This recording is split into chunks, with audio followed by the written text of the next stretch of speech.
Karena jika hidup itu benar di hadapan Tuhan, semua hal yang diperlukan akan mengikuti. Itulah yang dikatakan oleh Walton di saat hari-harinya dihabiskan dengan bepergian kepada gereja-gereja di Amerika dan Inggris untuk mendapatkan dukungan dan pendanaan bagi misi penginjilan di Afrika.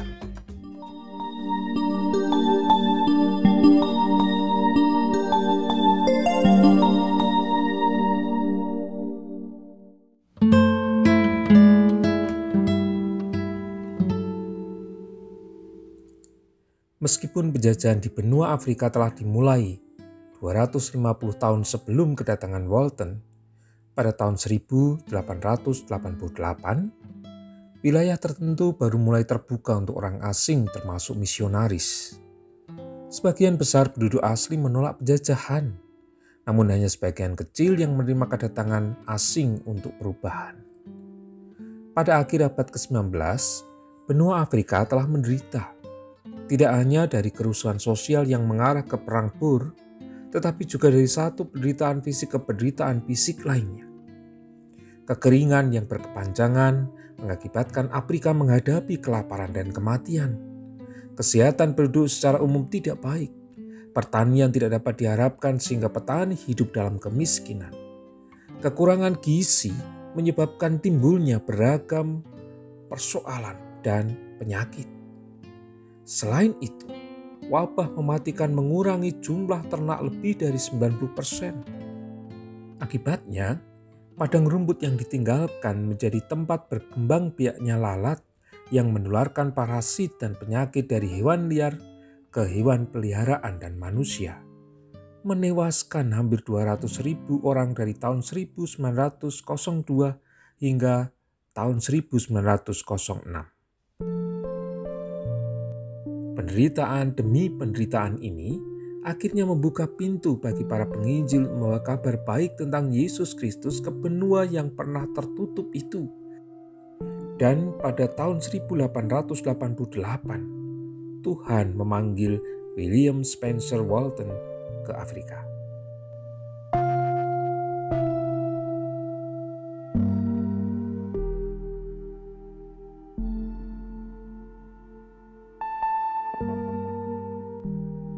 William Spencer Walton lahir pada tanggal 15 Januari 1850 di daerah Clare Cottage, Tulse Hill, London. Ia merupakan anak kedua dari pasangan Charles dan Martha Debenham Walton. Dia dibesarkan dalam keluarga yang penuh kasih dan menerima pendidikan tradisional Inggris.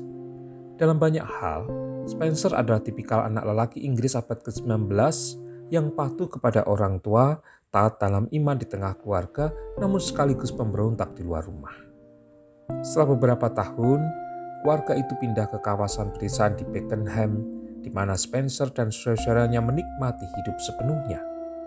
Dia sendiri selalu sangat menyukai alam, dan hutan di sekitar rumahnya sebagai sumber kesenangan yang tiada henti. Spencer adalah seorang yang optimis dan antusias, sangat menyenangi banyak hal, dan kenakalan di masa mudanya justru banyak ke dalam pengalaman yang lebih baik di kemudian hari. Terlepas dari lingkungan yang menyenangkan, masa muda yang bahagia dan ceria, hidupnya terbatasi oleh kesehatannya yang buruk. Akibatnya, karena dia tidak kuat sebagai anak laki-laki, dia dikirim dalam perjalanan laut yang panjang, di mana dia mengunjungi Australia, Tasmania, India, Ceylon, dan tempat-tempat lain.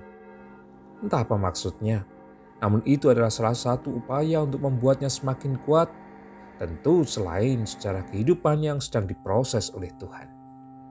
Pada usia yang ke-15 tahun, kesedihan besar pertama dalam hidup Spencer terjadi. Waktu itu, ia masih dalam perjalanan panjang.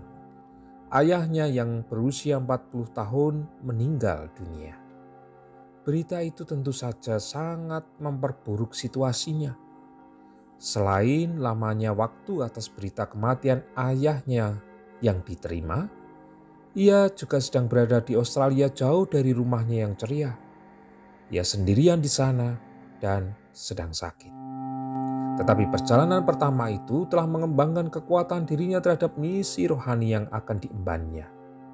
Pada tahun 1867, dia kembali diperintahkan untuk melakukan perjalanan dan untuk pertama kalinya melihat selatan Afrika.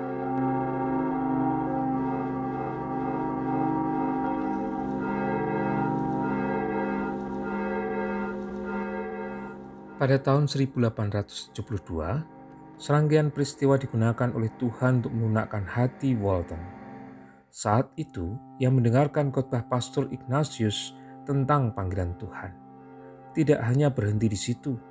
Ketika adiknya mengundang untuk mendengarkan khotbah penginjil bernama Hugh, Walton menemui pengkhotbah dan bertanya kepadanya, "Bagaimana saya bisa sampai kepada Tuhan?" Hugh menjelaskan panjang lebar bagaimana ia harus bertemu dengan Tuhan, dan ketika mendengarkan penjelasan itu, seketika ia bertobat.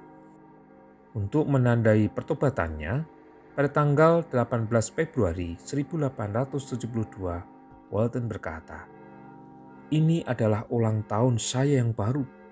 Maksudnya, hidupnya telah menjadi baru dalam Kristus.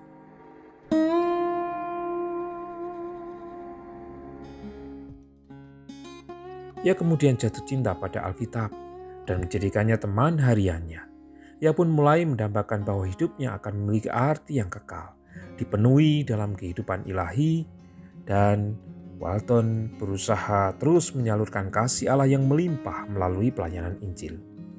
Pada usia 32 tahun, Walton melepaskan bisnisnya untuk mengabdikan dirinya pada pekerjaan penginjilan sehubungan dengan The Church Parochial Mission Society yang membawanya ke seluruh kepulauan Inggris. Kerja kerasnya ditandai oleh dua praktek kehidupan, yaitu cinta yang kuat akan sabda Allah dan kebiasaan doanya yang tidak henti-hentinya. Selama perjalanan pertamanya itu, ratusan orang diselamatkan.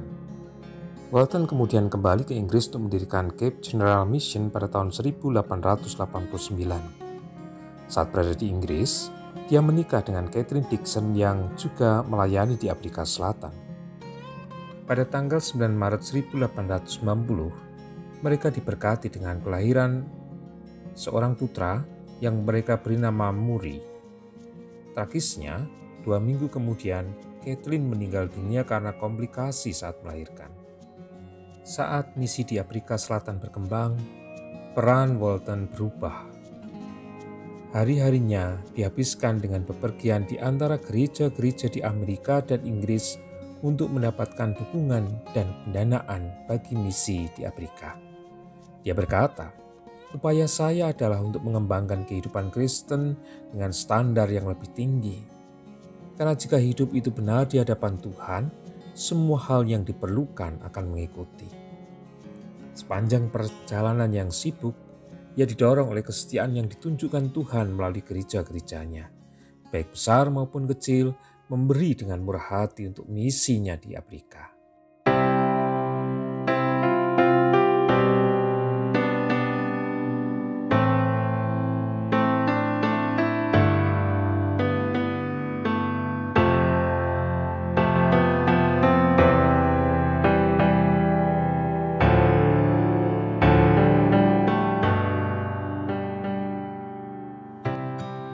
Tahun 1893, Walton menikah lagi dengan Lena Gibson. Keduanya juga punya hati yang sama untuk memberitakan Injil ke Afrika Selatan. Melalui pelayanan yang setia selama bertahun-tahun, Walton menghasilkan banyak buah bagi Tuhan di antara penduduk asli Afrika dan juga para imigran Eropa. Dia tidak gentar dengan kematian istri pertama yang tercinta saat melahirkan, kematian tragis seorang rekan misionaris, perang Boer, pecahnya wabah bubonik, dan kesulitan komunikasi yang terus-menerus dengan orang-orang Afrika Selatan. Walton tetap penuh iman kepada Tuhan yang telah mengirimnya ke sana. Pada tahun 1904, misi mengirim keluarga Walton dengan 3 anak mereka ke Amerika Utara dan Inggris kembali. Tetapi pada tanggal 22 Agustus 1906, di tengah perjalanan mereka, Walton mengalami infeksi perut yang mengancam jiwanya. 4 hari kemudian, Ketika kondisi Walton semakin memburuk, istrinya merasa harus memberitahunya bahwa dia akan segera meninggal dunia. Dari kedalaman batinnya yang kaya akan Kristus Yesus, dia menjawab, "Dia tahu saya siap. Saya sudah siap selama 34 tahun. Terpujilah namanya." Tidak lama kemudian, Walton menembus tabir waktu dan tempat pada usia 56 pada tanggal 26 Agustus 1906. Karya misionaris Spencer Walton dikenal melalui buku, pamflet, dan salah satu himnenya yang sampai sekarang kita dapat nyanyikan berjudul "In Tenderness He Showed Me" yang diterbitkan pada tahun 1894. Lirik-lirik dalam lagu itu merupakan pantulan kehidupan rohani William Spencer Walton yang telah merasakan anugerah Tuhan. Keindahan Injil yang dia gambarkan membawanya kepada kehidupan untuk selalu membagikan kasih Kristus kepada dunia.